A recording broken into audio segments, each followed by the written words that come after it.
halgaw boy ba camino si nakin kating lâu ibalay choba kan halaw nun khom tha ka ter thule na te te tha sitting in ka bom frang ko mitang nun sar siam tu silaw wan sar siam tu sika zumi le na bau chan mi si ka tay tu long sindau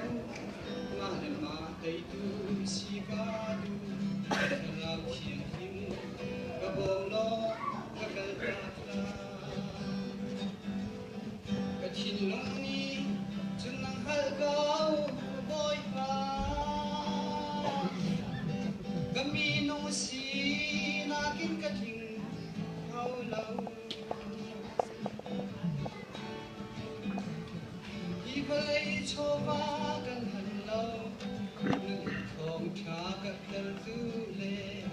na te te tha siling in ka bom frang ko mitin mu mi sual an tam mi na hin thai mi zong an tam me ka thin lung a veng tural ka ka chia pia kam hur ka le le dang in khoi ti su na kin ka thum mi ki chom tu le ka chua pia wat tar ko ka thin long ni chung nang hal ka boy ka kami no si na kin ka ting hau lau ibalay choba kan halaw nunin thong tha ka ter tule na te te tha sining in ka bom frang ko mala chung khar cha long silaw mi phim di la kan ram di la kha chua ram thar chunga lu pi ka du he Van boy fotote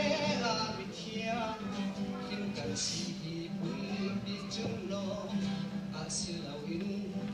nunin lakter ning ka du kathin long ni chunang halgaw boy ba kami no si nakin kating haulau